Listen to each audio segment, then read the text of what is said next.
The views, thoughts, and opinions expressed in this episode are that of the guest and host and do not necessarily reflect the values of sponsors or other associated organizations.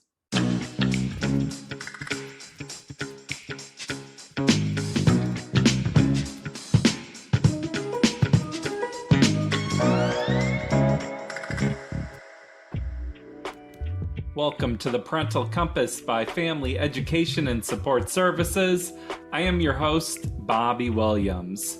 Please subscribe to the show. We put a new episode out every month. I want to be sure that you get the episode, so please subscribe. Today we're speaking with Jason Kane, a domestic abuse specialist who has an extensive background in the subject, with a lot of his work coming from his own childhood experiences. We talk about Jason's experience working with perpetrators of abuse, not normalizing abusive behavior, and breaking the cycle of domestic violence so that your children can grow up to be healthy, well-adjusted adults. I recognize this is a sensitive topic for many of our viewers and listeners, so I encourage you to take from this conversation what makes sense for you and your family. Everyone is individuals and every situation is different. That being said, let's get into it.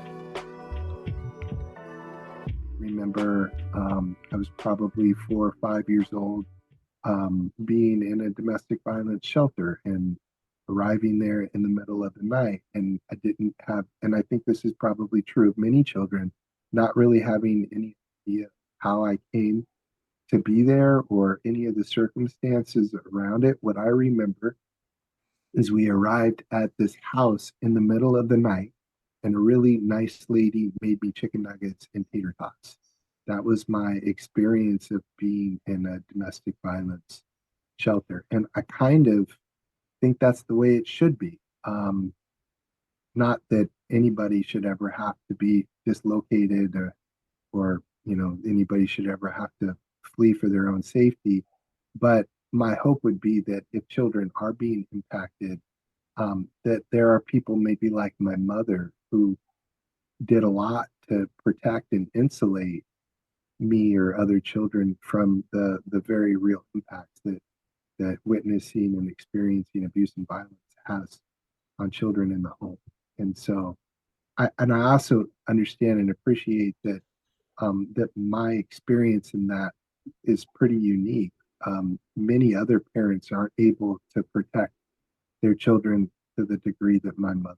How do you think that experience informs the work that you do today? Does that impact the way you do your classes?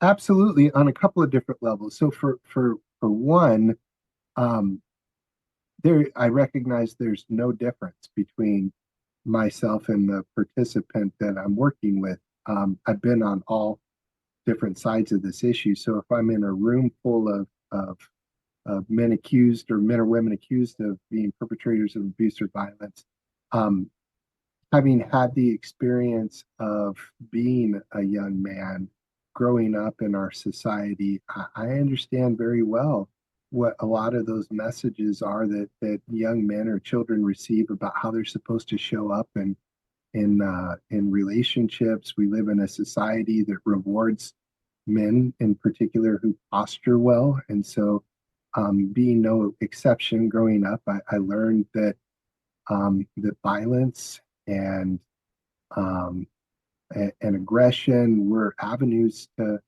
power and control and influence. So, as an adult working in this field, my experiences as a child watching people I love be victimized certainly informs my experience, but also my experience of being a young man growing up in a society that has longstanding traditions around the brutalization of women and children and people in general.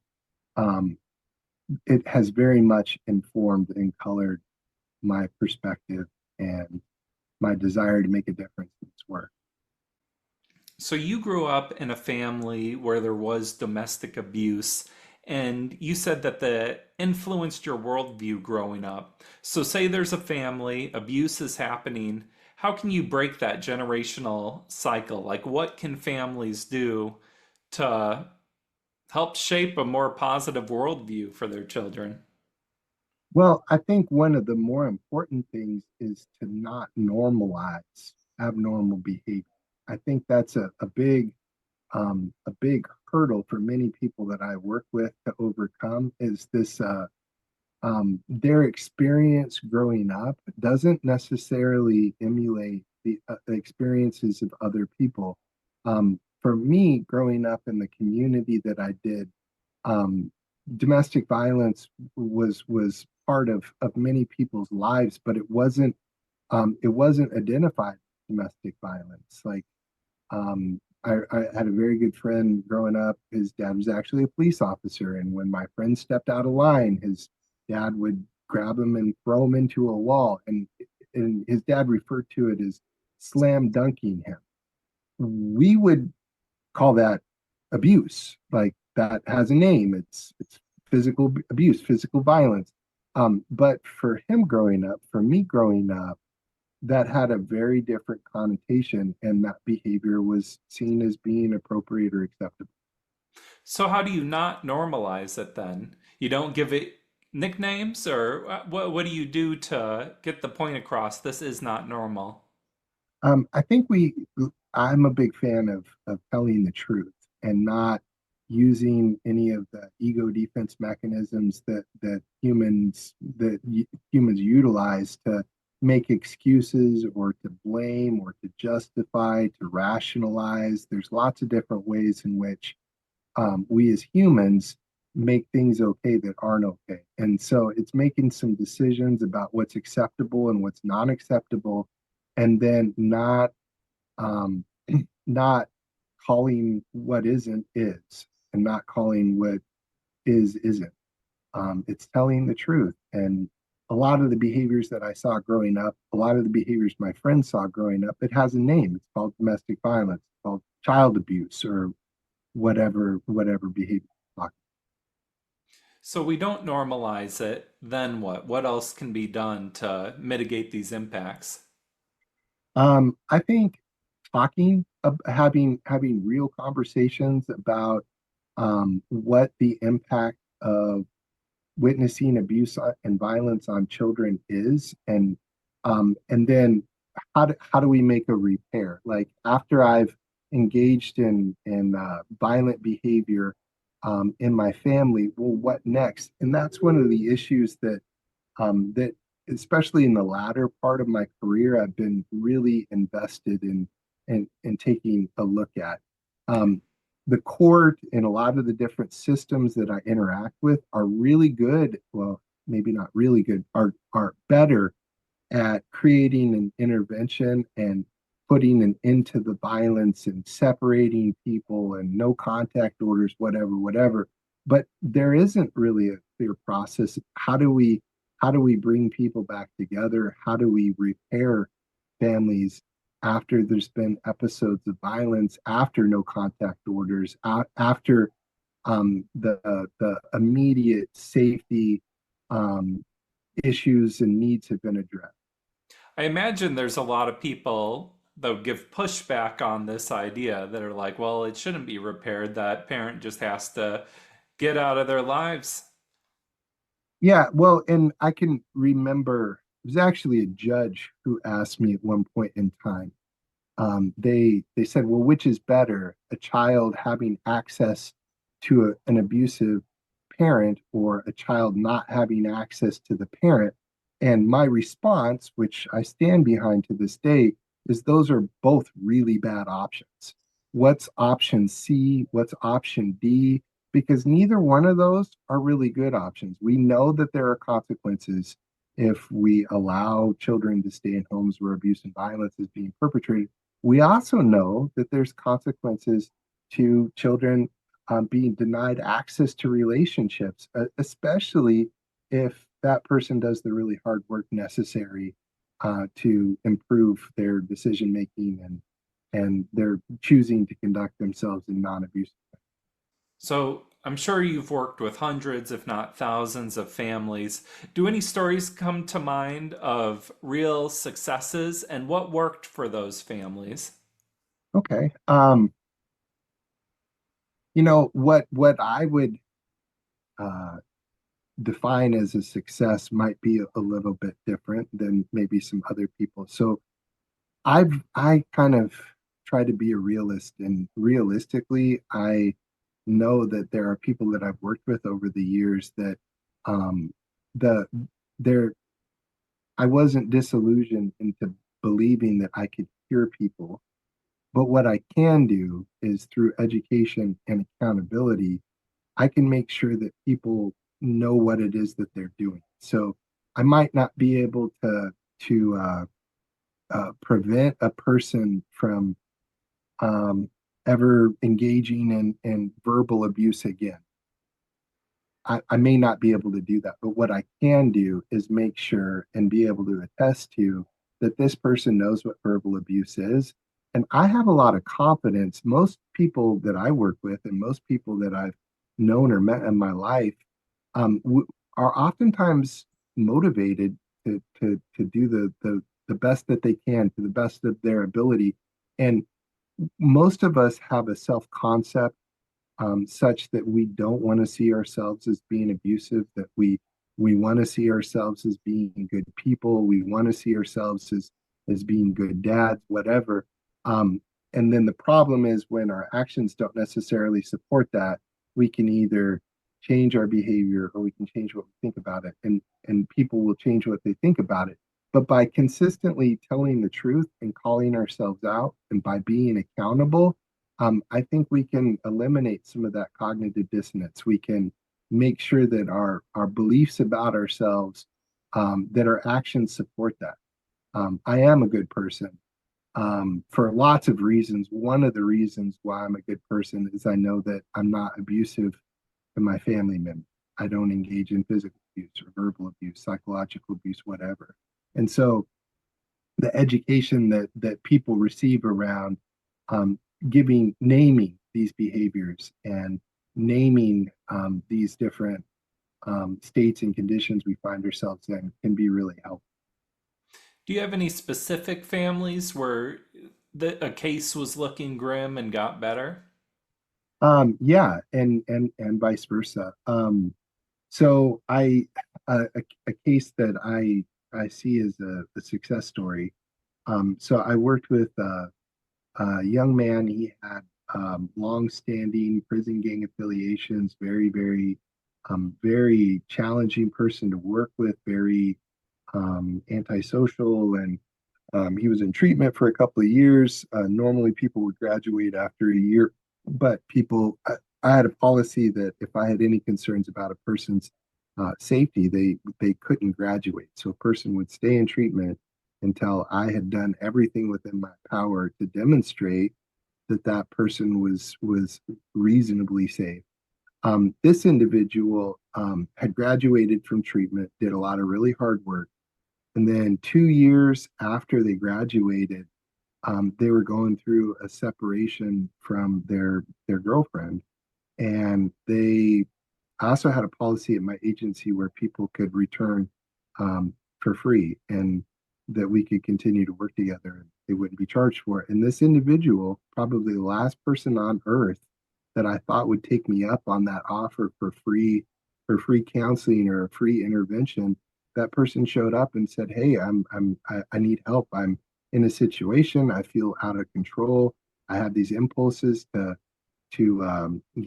be abusive, and I need help." And so instead of doing some of the crazy dangerous stuff that they might have done otherwise, the person reached out and asked for help. They knew that there were people who cared about them and could hopefully. And when they came to talk to me, it's important to note they were looking for accountability. They knew I wasn't going to co-sign their crap. They knew I was going to confront their thinking errors. And that's why they sought that out, because they recognized that it was problematic and they wanted to do something different. What about the families where their child witnessed or was abused? They're starting to exhibit this behavior. What worked for you? It sounded like that was related to your situation. How did you change your worldview, and what would you recommend for families to do to help their children? Well, that's a little bit tricky because if I'm being entirely honest, I needed to experience the consequences of my decisions. And sometimes our decisions have negative consequences, and that is what happened to me. I made bad choices, and then I had to live with and accept the consequences of those decisions. This is something that we as parents um, can learn from, I think, because I work with a lot of parents who go out of their way to run interference for their children or to protect their children from the consequences of their decisions. And it's important to remember that that's how we learn. And so sometimes, like if I have a son who's demonstrating aggressive behaviors, bullying behaviors, not only are those problematic because of the behavior in and of itself, but they're also problematic to relationships. And if I'm walking around treating everybody around me poorly, well, then people aren't going to want to be around me. And so that I'm a big fan of natural consequences too. And so sometimes there's a way to work those into our situations and to help people understand that where we're at in our lives is oftentimes a product of the decisions we make. And if I don't like where I'm at, I can do something different. What are some key tools that you hope to leave families with through your curriculums? I think one of the most uh, uh, valuable tools is time. And what I mean by that is um, the vast majority of people that I've worked with over the years that I'm working with because of, alleged abusive behavior, whatever, the vast majority of people that I've seen and worked with wouldn't be there had they given themselves a chance, had they thought all the way through, had they thought about the consequences of their actions. If we're able to slow things down and give ourselves a chance is what we get. And for many people, like I believe that many people that I've worked with in the past, I believe they have the ability to make good decisions. And if they just slowed things down and gave themselves a chance, I believe they would make better decisions. So some of the tools that I find to be more helpful are tools that kind of give people that freedom and that space that I would use the term grace, but I'm talking about grace in the context of like maybe an ice skater is graceful. They have ease and freedom of movement. That's the kind of grace that I want to give the participants in my classes. Jason, thank you so much for taking the time to talk with me today. Do you have any closing message of hope or anything you want to leave the audience with? Yeah, I want people to know that there's help. And if you talk to somebody, and I believe that therapists, helping professionals are like shoes, you got to find the one that fits.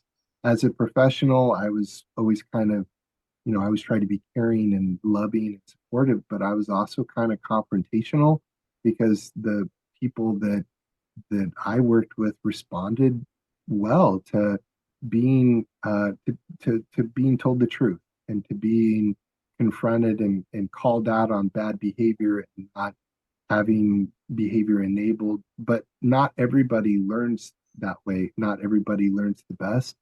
Um, I want people to know that there's help. Whoever it is that you are, whatever it is that you want out of life, I believe that you can have it.